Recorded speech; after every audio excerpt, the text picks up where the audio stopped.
the Team Performance Podcast with Spencer Horn and Christian Napier.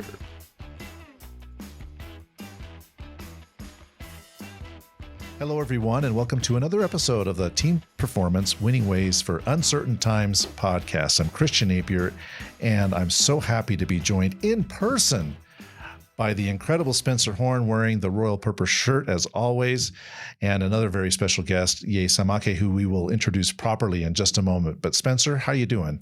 This is great. I think we've done maybe 25 of these, and we've never done it face to face. It's all been through the internet and through. It's really amazing to be able to be here with you in the same room. It's a little strange. It is a little strange. People are real. You're not just a figment of my imagination. That's or right. You're not just a construct of the internet, a part of the matrix, or are you? I don't know. Oh, well, Neo, we shall find out. Well, you found us a great spot.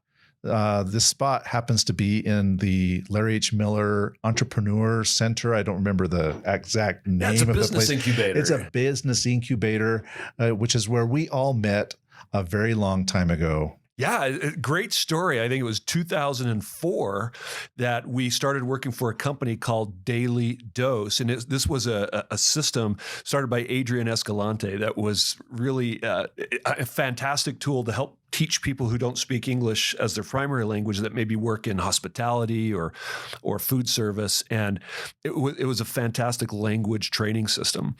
And we sold this all over the country and in Canada. And at the same time, Adrian started a foundation with our guest, Samake, called the Daily Dose Foundation. Mm-hmm. And it was awesome. I mean, you started before me. I can't exactly remember when you came in, Christian, but this was 16 years ago. Yeah, well, I came in with investors because I came in with Richard Bessemer and Mike Lloyd. Adrian told me about this, and he was looking for capital, and they were partners of a Contemporary International, and they ended up investing in Daily Dose. And so I came through that route. I was working for the investor. Yeah, and you helped create a kind of a touch screen learning system. And you remember you and I went to Boston to companies like Dunkin' Brands, and we went together. It was in the wintertime. Yeah, we did. We went Acton. I think it was DC. Acton. We took a trip. I think DC up to Philadelphia. In Manhattan, we were in Manhattan up to Boston, and we sourced this stainless steel console, a touch console to try to do the things online. Yeah. It was a lot of fun back in the day. But we got to meet also Ye, and he was really helping run this foundation, which is amazing because it was dedicated to building schools for primary children. Yes. Primary age school children in Mali, Africa, because of the huge need. Absolutely. The need continues there, but back in 2004 we started, and the foundation built the first school in Mali in 2006. Right. And what was so cool about this system, they actually created a sustainable program where the people of Mali could build their own schools, right? They had this system that they could create their own Adobe bricks and so created more sustainability in the school building. And you were really instrumental in creating that process. Today, Spencer, we have built so far 40 schools since Daily Dose to Mali Rising and now to Empower Mali Foundation. Oh my gosh. Now we have 40 schools in 40 different villages throughout Mali, serving 150 students each of the schools throughout the country and for many generations to come. And we're going to talk about why that's significant in a moment, but I'm really excited. We're getting ahead of ourselves here. I want to introduce our guest that, we say this all the time, but it's so great that you're here in this country, and normally your home is in Mali, Africa. Yes. And you're here with your family. You have been for a little while. Actually been stuck here yes, because of COVID, yes, right? You yes. had a plane flight that the country is locked down, so you can't get in. Mm-hmm. He actually had to sneak out to get here to come get his family. Yes, and I'm hoping that I will return with my family June 16th. And little did I know that the airport of Mali didn't open, so I got stuck here since then. And luckily, Tomorrow, I fly to Paris and then to Abidjan, a neighboring country that is open, where the airport is open. So I will drive Then you can cross the border there. 11 hours drive from Abidjan to Bamako. I mean, is this going to be some kind of Sahara cross desert? No, actually, Abidjan is in the south, so it's Like a more Dakar? tropical part. So, Tropical. yeah, so- it's not going to be like that Dakar where you have to go across the sands. no. And, what's that show? You're friends with who's the actor? Oh my gosh, Matthew McConaughey. Matthew McConaughey. Wasn't he in that show that was filmed? Sahara. In Sahara. Yeah. Sahara. Yeah. Yes, that's right. And so you're friends with him. Absolutely. Matthew loves Mali. Mali is his second country. And right now, he actually just recently made a contribution of $100,000 to my foundation to help with people in difficult situation in the northern part of Mali. That is so cool. Yeah. So that movie Sahara, that's kind of what I was picturing. You're going across the desert and Wela Sabugu and what's that town? Way up. Timbuktu. Timbuktu is in Mali. If you've ever heard that, right? True. Wow. Well, we're just scratching the surface here with the introduction, because you've done so much aside from Empower Mali and the foundation. Why don't you describe or introduce some of the other really amazing things this about? This is just off the top of my head, though, Christian. So, you got to correct me. But when I met you, this is.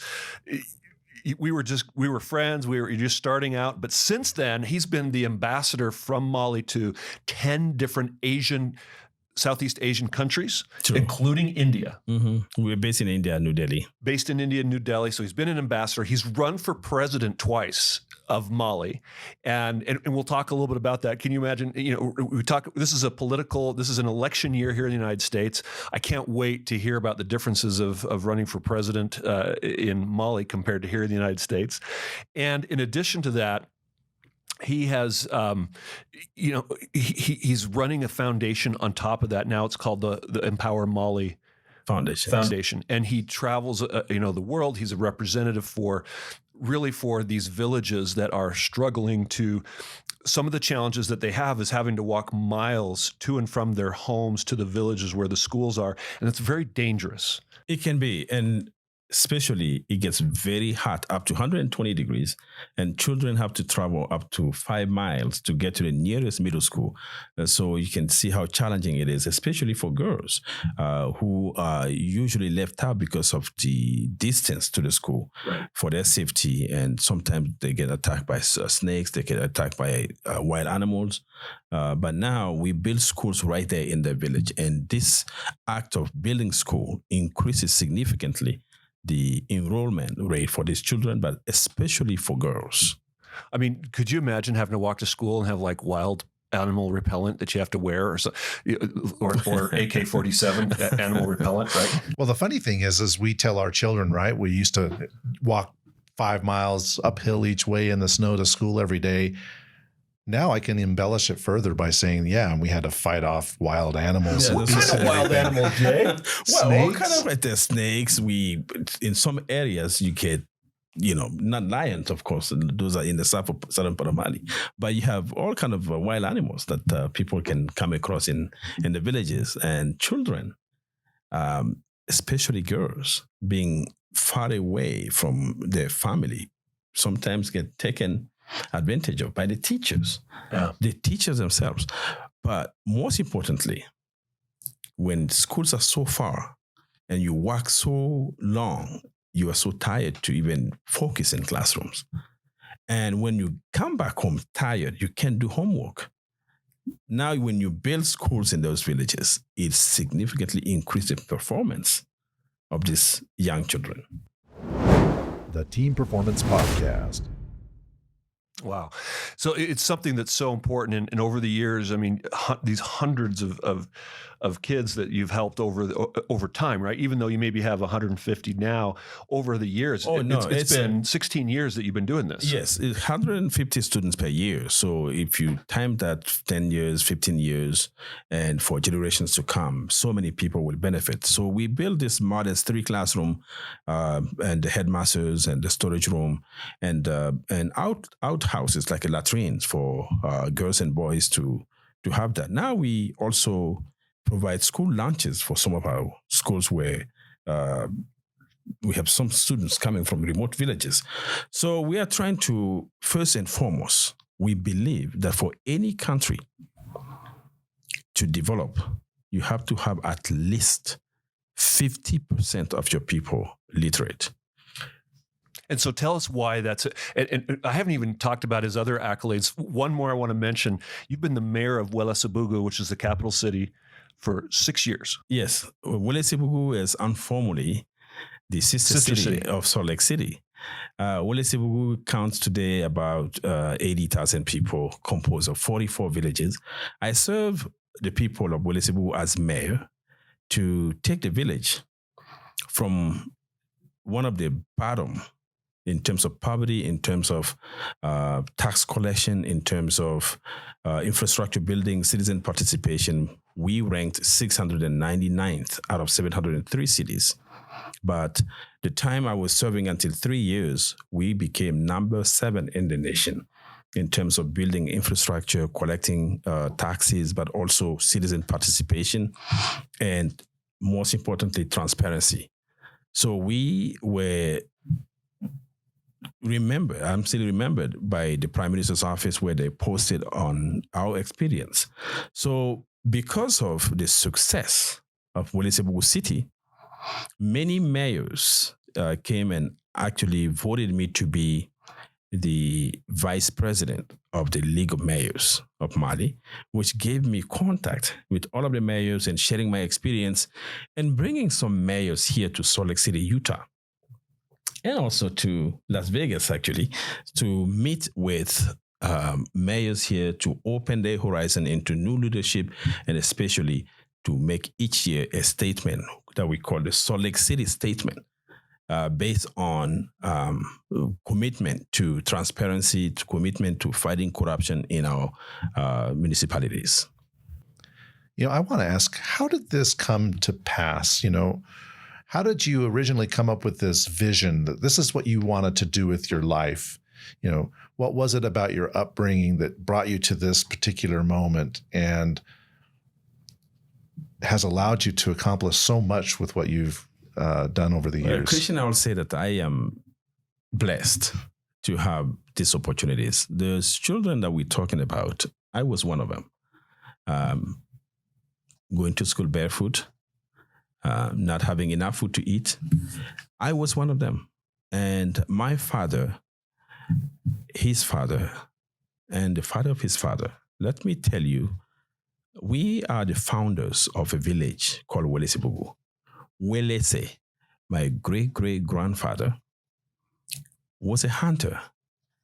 And his son was Fasun, and Fasun's son was Nyankoro. Nyankoro's son was Chekurafin, and I'm Chekurafin's son. So we, throughout generations, we've known poverty. But my father decided that he wanted to break the cycle of poverty. And he was inspired that the only way he could do so was to send all of us to school.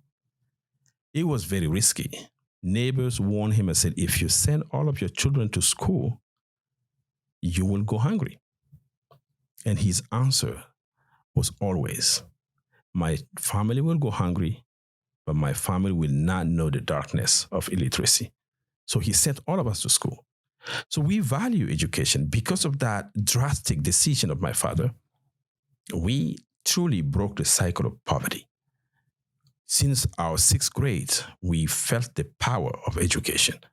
So we believe in that. And that's why when I was given this incredible opportunity to come to America, I never lost sight on returning and serving back home, because I know that America doesn't need me. I may want to live in America, but America doesn't need me. That's why I went back home, where I'm needed to serve the people of Mali. I believe in 2 things. I believe in our Father in heaven. I believe in Jesus Christ.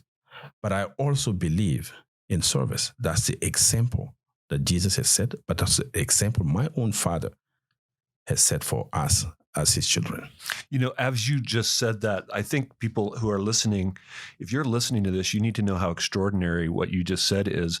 What percentage of the country of Mali is Christian? About 2 to 3%. So what's the rest? Muslim. We are a country 95% Muslim. Right. Yeah, of course. Yes, I am unique in Mali, especially as a political leader. Not only I'm married to a beautiful woman from India, my children were born here in America. I myself am the only national figure in politics in Mali that does not live in a capital city. I live in a village, but also I happen to be Christian. So, and this contradicts the general thought about Mali, a country 95% Muslim with freedom of liberty, freedom of religion, freedom of expression. So it is a secular nation. We did not take the majority rule to make Mali an Islamic nation. We value democracy. We value our republic. And we value living together in harmony.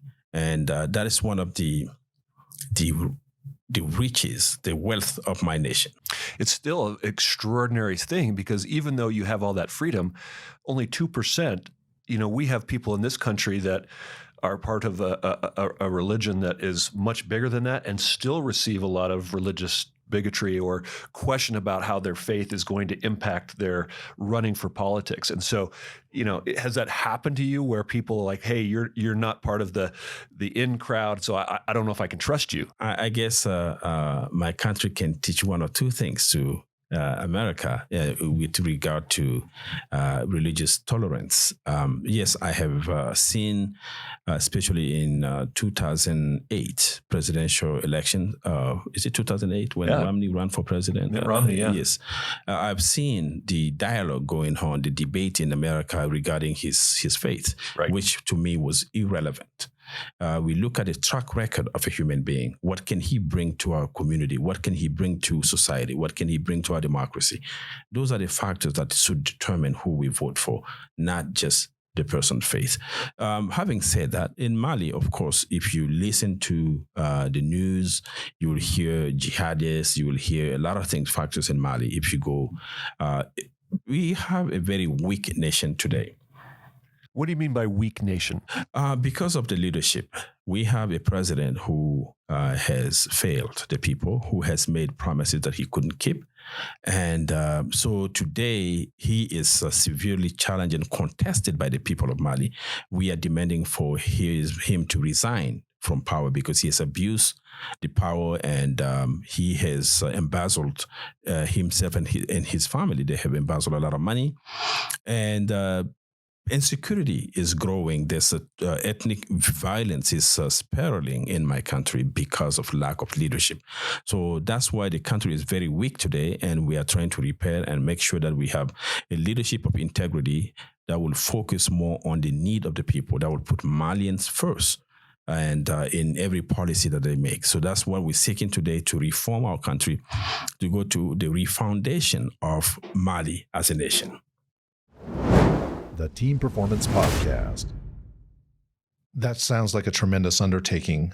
I look at my life and I'm thinking, well, I got to get groceries today. Do we need bread? My problems, my issues, my challenges seem so insignificant. I mean, you really have the lives you have to of wear millions. a mask to go get that bread. Yeah, which is violating my constitutional rights. But here you've got, I mean, as we would say, you got big boy problems, right? You are dealing with some significant challenges. How do you keep it from overwhelming you? Well, I'm a believer, and I believe in prayers. I believe also in people. I believe that we're here to progress. No one wants to go backward. Of course, we can be misguided at times. So we have to take one day at a time. When we have a challenge so great, of course, by doing small actions, positive actions on a regular basis, that's how we end up with extraordinary result. We have to be consistent in what we want to achieve. And the number one secret of all of it is service. You have to have this sense of service. I do believe that as we turn our heart towards each other, our collective needs will be met. So we have learned too much of individualism, that it is all about me, it's for me. We have forgotten about the us. You do you. Exactly. And there's even songs about that, Exactly. I'll be you, you be you, and I'll be me. Yeah, we collectively, you are nothing without me, I'm nothing without you. So collectively, we are everything. So we have to keep that in mind in every aspect. So that's why, I go out and serve. I go out in the villages where there is need. I evaluate their needs, if they need a school or they need a water system.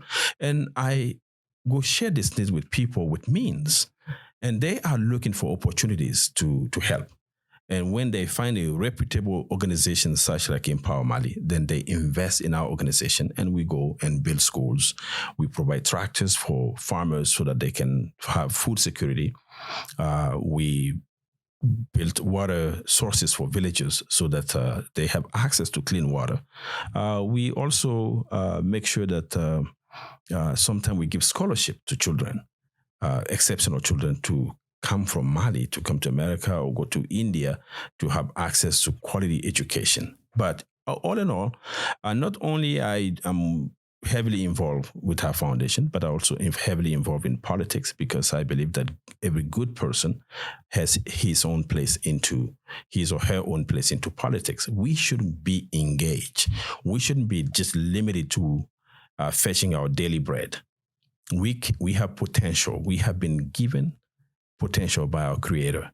We should be able to use that, not only to improve our own lives, but to improve our communities, to improve our nation.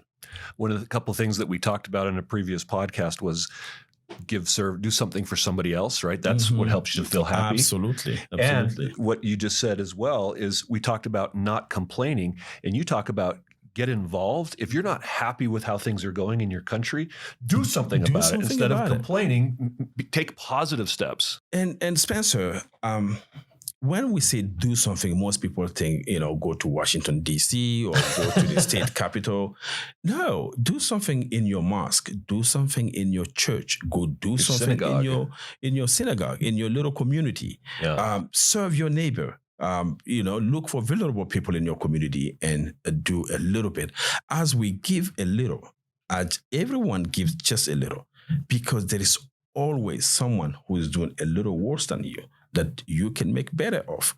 When we do that, then we become a wholesome community, a wholesome nation where everyone's need can be met. And this is true of businesses as well. I mean, really the theme of what we talk about is team performance, right? So we're talking about community, which is a team. Mm-hmm. We're talking about families. We're talking about nations.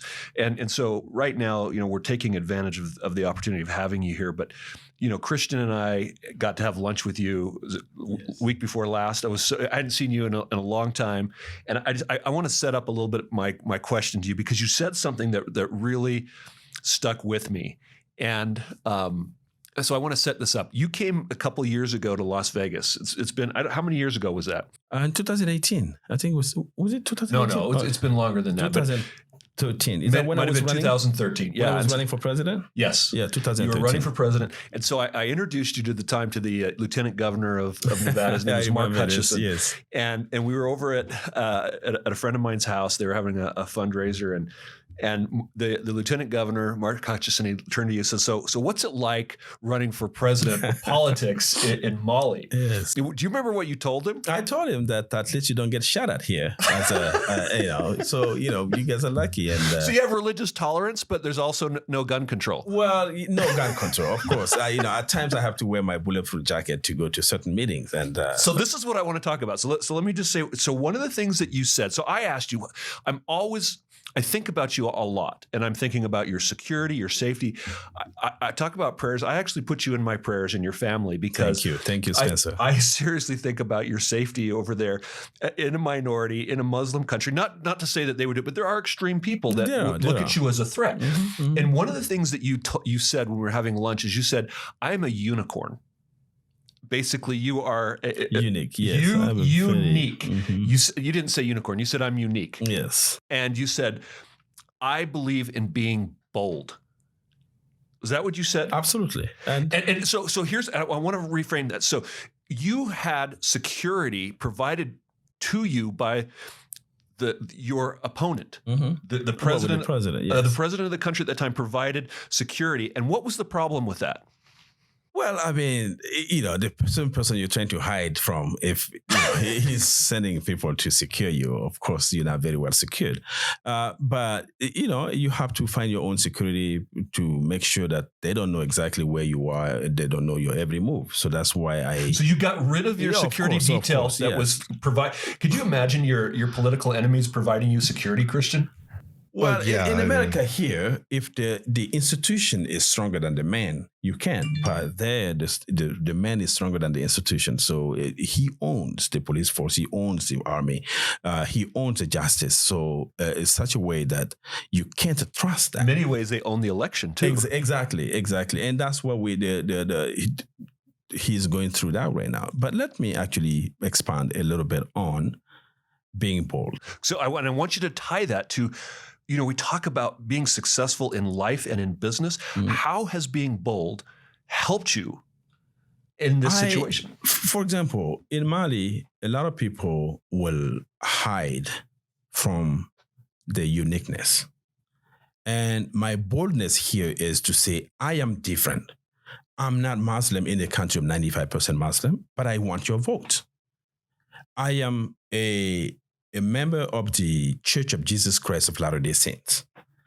And at the time in 2013, I was practically the only member of the church in the whole nation.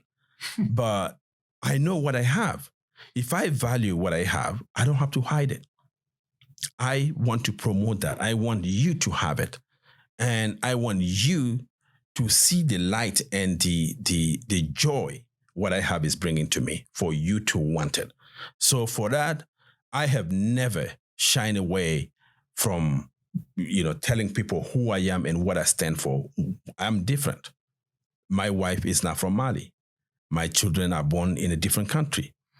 I was educated here in America, and I am now a unique politician, and which is true. I am the only political leader in Mali to have run for president who does not live in the capital city. But I rejoice in living in my village, founded by my great-great-grandfather. How many politicians can say that in Mali? They would like to have that. But if I shine away, it will make something, it's part of my assets. You own it. You own your asset. Don't hide it, because it helps you grow your business. It helps you grow your political ambition. So yes, you have to be bold with what you believe in, what you stand for others to join you in that belief or in that organization or in that business. The Team Performance Podcast. So I want to ask you, how did you overcome the fear? Because it's not easy to do what you've done, to be a politician, to run for president, understanding that your life literally may be on the line. How did you find the inner strength to overcome fear so that you could be bold? Well, you don't overcome fear. You just don't let fear hold you back. Sometimes you're frightened. You know that this is not a friendly environment you're walking into. But don't let that fear hold you from walking into that unfriendly environment and boldly telling them that they need that difference. You are different, but here is what that difference will help you. We all want to improve ourselves. Even your fiercest enemy is in need of something that will help them access. So my friend James said that there are three things that we are all after in our life, which is resources, status, and the third one escaped me, resource, statue, and Oh, James, I wish you were here Yeah. Well, we had him on a couple of months ago. So status research and status. So you've got things like significance, maybe? Exactly. So, but you have to show people that my difference is not a threat to them. I'm different, but it's not a threat to you. I'm adding to you. I have to change my attitude to receive a positive feedback from you. At first, you'll be scared that, oh, well, what is a Christian doing here? How's that going to change my life? Exactly. How's it going to take it? What's it going to do to me? That where my Christianity focuses on honesty, the values that you also share in your religion. I'm not so different. We have the same values. When there is that common understanding, it removes the insecurity for all of us. It's so interesting because right now in this country, we are so focused on what separates us. And we are not listening to each other to find out what those similarities are, where we are sharing values. And we share more values. I mean, it's like you said, we're seeking things like we all want love. We want significance. We want a roof over our shelter. We want roof over our heads. We want education. We want opportunity for our children. We all want those things. Yes, absolutely. We want to enjoy sports. Yeah, absolutely. Right. Absolutely. Right, Chris? Yeah, hopefully sooner rather than later. We want to have happiness. We all want those things. We all pursue those things. Exactly. Absolutely. And we don't always agree on how to achieve those things. Spencer, now that you point that out, so my pursuit of happiness shouldn't be perceived as a threat to your attainment of the same thing. So there is enough resources. Our combined resources, our combined effort is more likely to draw us near our objective than the conflict that we can create. So that's why it helps all of us to create a friendly environment, a peaceful environment for all of us to thrive. Once I am feeling threatened in this environment, you cannot thrive. Because I see you as a threat, then I can target you out of fear. It's really a scarcity mentality. It is, but there is enough for all of us. So I love that because there is enough in this world for all of us. First world, second world, third world, doesn't matter. There is enough for everyone. Of course, yes. We just have to have that security. We just have to also understand that the other is not taking away from me. Is actually adding to you. With my help and your help, we can take a heavier load that individually we can't. It's so interesting. It's embodied in the name of your foundation, which is empower. Empower each other. And like you say, many people feel like it's a zero-sum game. For me to win, you must lose. No, it shouldn't be. And what you're saying is, for me to win, you must win. Absolutely. It's a win-win. If you win, then I win. So this is a team performance concept. Exactly. You know who Boyd Packer is, right? Yes, of course. So he was he's a leader of in the church, has passed away many years. Parker, yes. But he went to, one time he was in New Hampshire and he went to a state fair, and they have this pull that they put oxen on a harness, and they have them pull these tons, several ton stones.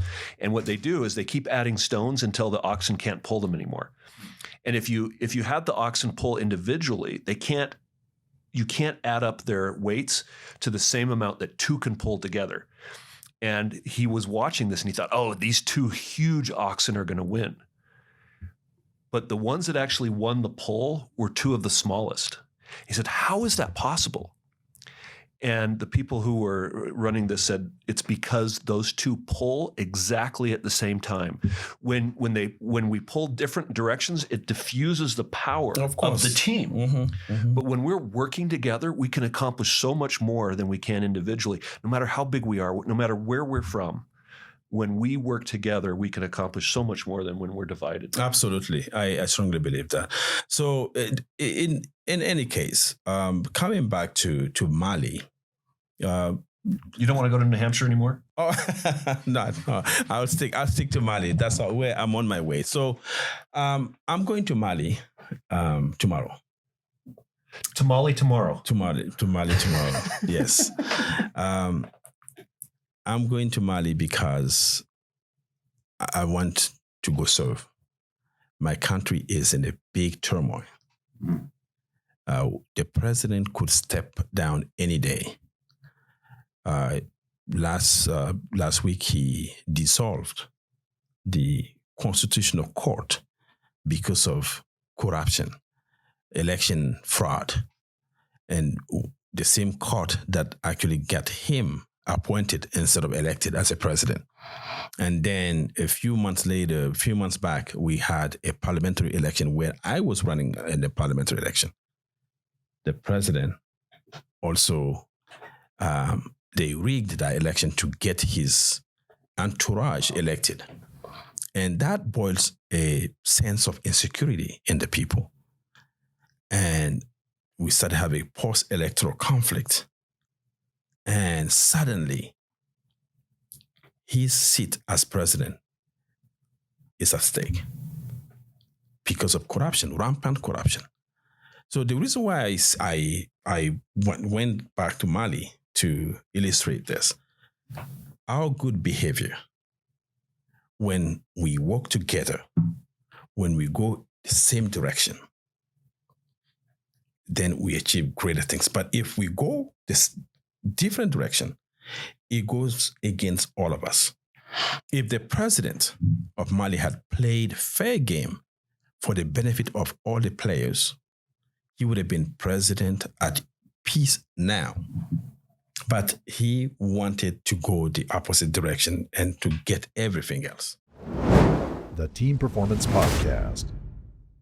It's the game theory, isn't it? It is. And now you think you lose everything. get more if you take from someone else and somebody else doesn't get anything. But it's like it is. There's a whole theory here about how do you maximize the benefits for all society, Exactly. or for your business, or for you individually. So the optimum use of power is to be fair, to be just, but also, as you were pointing into New Hampshire, go in the same direction. At the same time. But if you go against your people, when your people want justice, they want social justice, they want fairness in elections, they want a fair redistribution of wealth in the country, or even of power, and you go the other direction, it does not promote progress for all in the society, and especially yourself. It puts you in danger because you're creating an environment of insecurity. So, yes, I certainly appreciate your analogy from Boyd K. Parker, but I'm seeing this in the context of my country right now, where I'm, excited but worried about. I am excited that I could go back tomorrow and play a role in dissipating the social unrest that is going on today. I was on BBC yesterday explaining the role I will be playing when the organizers of the movement to remove the president are perceived as members of the Islamic faith. A country 95% Muslim, the actors being Muslim shouldn't be an issue. No. But the Western world say, well, we have jihadists in this country. For this imam to lead this movement, then he has the intention to change the secular nature of Mali into an Islamic nation. And I spoke against that. I said loudly, I said, you're wrong.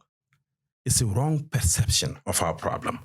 It's a wrong perception of the movement to claim or to request fairness in elections, to request that the leaders, when they are coming to power, that they keep their promises.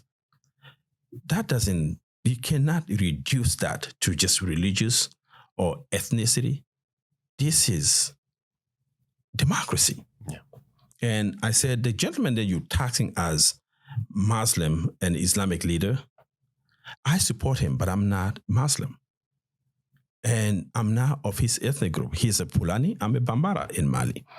So it is a legitimate movement which is trying to solve a legitimate problem of a people. Ultimately, in any nation, the people are sovereign. The sovereignty of any nation, the first institution of any nation is its people. And I used to say this, America achieved greatness in the time when far above any nation in terms of democratic values, in terms of economic success. America had not failed Americans. The fundamental reason of the success of this country is not the natural resources, it's the people. Americans are the greatest resource this country has. It's true of every country. And they love their country. Yeah. Americans have made what America is. In return, the institutions have been fair and supportive of the people. If you don't have that, if you don't create a synergy for the people to owe to the country, then the sentiment of love of the country is significantly reduced. So that's what we want to recreate in Mali. Every Malian should feel the protection of the how do you call it? The word escaped me. The paternal I'm nature of government. Government. Government is supposed to protect each and everyone, not just one class over the other. Right. So we have to have that collective belief that our institutions are protecting us. In any case, so that's some of the thought I wanted to share. Well, I mean, we certainly have our challenges here in the United States, and when it comes to the idea that the government protects us, there is a segment of the population who feels like they have not been properly, duly, justly served, and the things that have not been fair. And in a way, it's been really good for this to come to light because it is illustrating some of the shortcomings. And I hope that in the future, our country and our governments and our people will make strides to treat each other with kindness, with fairness, with equal justice and equal protection under the laws. Mm-hmm. I'd love for you to just talk a little bit about that. When you lived here before, I remember, you talking about driving. You used to live in Highland, Utah, right? Yes. You'd be driving down the road and he'd get pulled over. Like, I wasn't speeding. Yeah. And what happened? I mean, what did you experience? I was driving while black. You were driving while black. That's right. But it's true. You get profiled, of course. Every society, if you go to Mali, we are black people, we are Africans, and you come there as the white guy in the village, children will be running away from you. They'll be screaming, and because you are new, and it's unusual. But here the issue in America today is the systemic racism. And that is causing the protests. People at some point should listen to each other. We can't be all yelling at each other at all time. This is a time where we should listen to each other. People are not talking to each other anymore. Everybody's talking at one another, or talking about one another. It's a time for America, for the sake of America, to consider that, because no one should be left behind.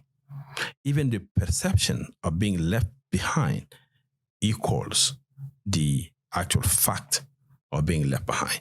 So let's heal this nation, because if America breaks down, the whole world will fall apart. America holds all of us together. We look at America, you guys here take what you have for granted, but you have the near to perfect institutional arrangement on earth. Some people want to take that away. Well, it can't. They can't. The institution is stronger than anybody. It can be perfected. it can be improved. The cry for improvement shouldn't also be felt insecure for others. If we ask, for the system to be broken down, that's not in our favor. No one wants America to fail. No one wants institutions to not work for the greater good. The Team Performance Podcast. It's really interesting to hear that coming from you living in another country. And I mean, I've always felt like that's true about, our country has an impact in the world. Absolutely. And certainly we've made mistakes, and I'm not talking about you and me, Christian, but our country as a whole. We haven't always made the right choices, but our democracy has made a huge impact in the world. Absolutely. It has inspired. I went to school in America. As I said, I could have stayed here in America, but I wanted what is here for my people, for my country. I want the same institutional arrangement in Mali. I want democracy to flourish in my country. It's what draws a lot of people to this country. Absolutely. My parents were immigrants. It's the safest Both place of to my be parents today came from other countries to express your opinion and to practice any religion you want. Yeah. It's freedom. I would say freedoms in America. Freedom to do so many things. Freedom to have access to the best banking system, the financial systems. You have the safety. I mean, I feel much safer when I come to America than you don't have to wear your bulletproof vest. Are you wearing that? No, not here in America. No, I'm safe. But see, there's this, people always want more. You cannot ever satisfy mankind. When we get some perfection, we want more. So I'm not surprised. And I don't see it necessarily as a bad thing that people want improvement. That there are conflicts, and there will always be conflicts. The conflict of leadership, there'll be conflict for resources. There will be conflict for status and resources. We have to value each other. The three of us have known each other for nearly 16 years. We genuinely respect each other. Because of that, we can sit right here at this table and have an honest and frank conversation about almost any topic, without me feeling threatened, without you feeling threatened. So if we can create and replicate that people feel safe to talk to each other, that there will be understanding, a greater understanding, that talking to each other will serve our, common purpose. So the point I was trying to make, we have known each other for so long. We respect each other. And this is genuine. It's not because of the wealth that you have or the wealth that I don't have. Or the wealth that I don't have. And so I certainly don't have it. It's really for your intrinsic value to me as a human being. And we have to value that more than your utility. The platform you can provide me to express my view on podcasts shouldn't be greater importance to me than our human relationship. So we have to go back to that. We have to value humans. Our humanity depends on it. We can't continually be escalating our race for material things or our race for status, our race for resources. We have to, at some point, say, Spencer is a great man. I really like Spencer. Christian is a wonderful person, and I like Christian. And that is not associated with the color of the shirt you're wearing or the t-shirt you're wearing. It's just the humanity that you provide to all of us. I want to come back to the idea that we are always trying to be better. We're striving. We're not perfect, but nobody's satisfied. We're always trying to get better. It's embodied, I guess, in the preamble of our Constitution, right? We, the people, in order to form a more perfect union, not the perfect union, but more. We keep trying to get better and better. And tying into what you said, Spencer, about the oxen pulling in the same direction and being united and working together as one. You can be compelled to do that, or you can choose. How do you get people to march in the same direction without compulsion? With you just having them of themselves desire. They want to do this. They do it from their own choice rather than being compelled or forced to do it the way that you want to do it. I heard an answer that you already gave to that question. Yes, go ahead. You said it was service. Service. Leadership. To lead is to serve. Nothing less. If we have a leader that can inspire all of us, that can make all of us feel safe in the attainment, in the pursuit of our objective of a good status, of material wealth. Not perceived as putting themselves first. No, exactly. If we are led by someone who is putting the welfare of the common welfare above his personal welfare, because leadership is all about others. When I was running for president, this is what I used to tell people. I'm seeking this power. There are three things God has given all of us, and God can give in abundance to any individual. One is wealth, one is knowledge, and the other one is power. Wealth, you can use it on yourself at all time. You can do good with wealth. You can focus on yourself, then your family. If you want, you can serve your community with us. The other one is knowledge. When you have knowledge, you use it to improve yourself. But you can also use it to improve others. But power is like priesthood authority. It's being used primarily to serve others, to improve others. If you use power solely on yourself, it loses its authority. It becomes useless. It creates contention and discontent around you. And that's what we've seen in many places where leadership forgets the meaning of power. Gosh, that's relevant in business and in our household. Absolutely. All of those things apply in every setting. It's not just we're talking about government. This is very, very important what you're saying. Sorry to interrupt. It's true. So wherever I go, and people relate very well to this, because yes, if I work hard and I make wealth, it's my money. I can do whatever I want with it, but I can also choose to do good with it. Yet it is still my money. I can keep it. But power has to be given away to be effective. So interesting. Yeah, for sure. That's why I said to lead is to serve.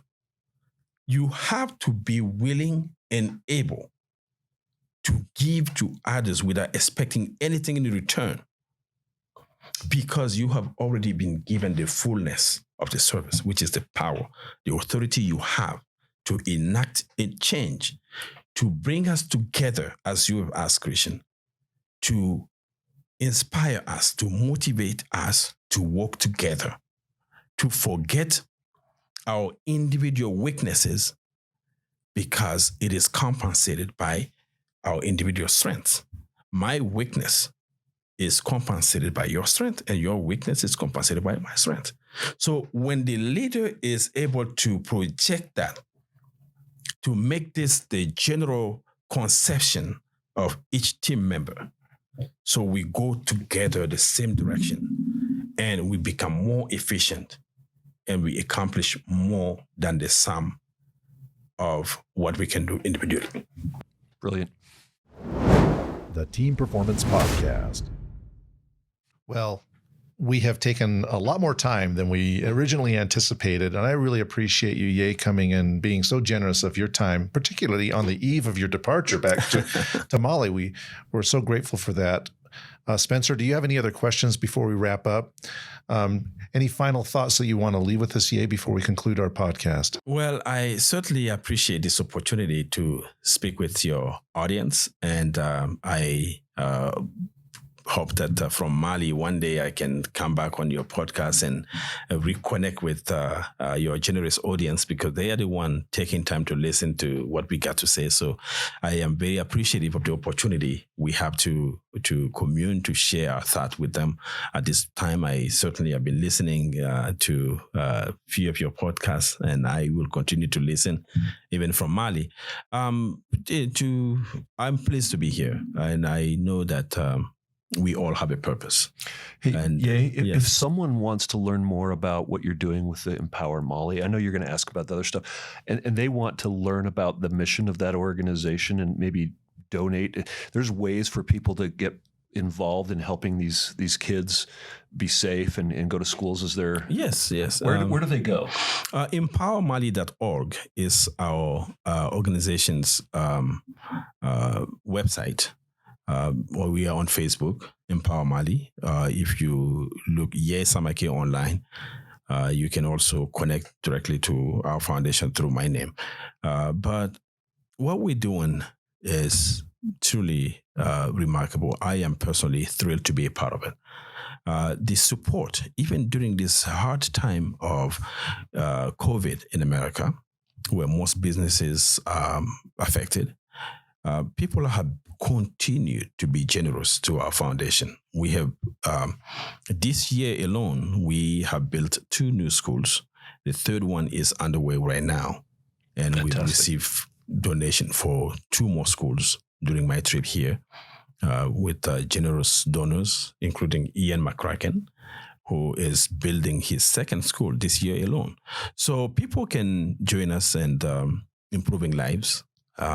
And this is a very reputable organization where 100% of donation go to project, because we don't have an office, we don't have employees.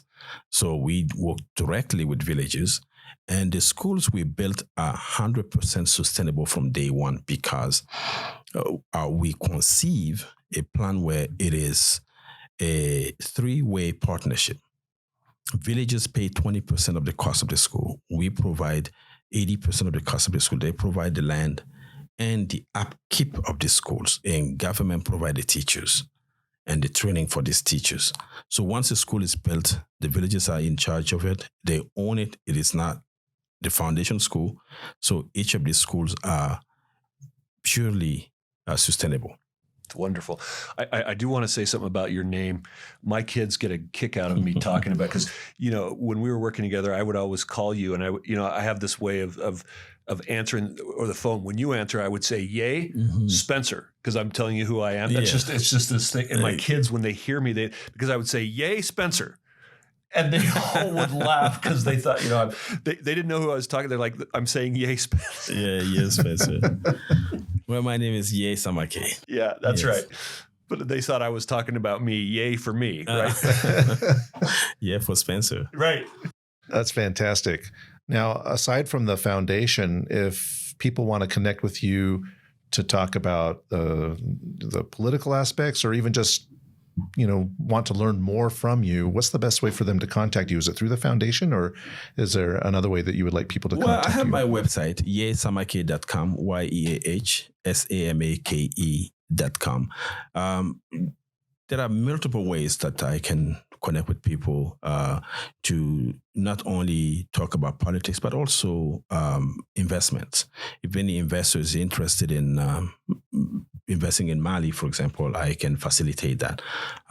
We have, if anyone also wants to support a politician in Mali, they can make donation onto my yeasamake.com website to support a leadership with integrity, leadership focused with serving the people. How do people in Mali feel about you with your American entourage and American support? They feel like I'm very privileged, that this is what most people are aspired, that I was able to build this network here of friends in America, including very prominent people like the 2 of you, who can give me this platform. People appreciate that. because I don't use this just for my sole benefit. I use it to create opportunities for the people of my country. So they don't see it as anything arrogant because, as I said, it's all about serving the people. Good. Sorry, I thought I didn't have any questions, but That's all right. I've got one question left for you, Spencer. What's that? If people want to find out more about you and the work that you're doing, what's the best way for them to contact you? Spencer at altiumleadership.com, ALTIUM leadership.com. Or you know what? Just look me up at altiumleadership.com on the website. You can chat me there. All right, excellent. And people can reach me at cnapier@gp4.com is my email, or go to the website gp4.com. It's gpfour.com. Yay, thank you so much again for joining us. Listeners, please like and subscribe to our podcast, and we'll join you again next week. Yay, thank you so much. Thank you. Appreciate it.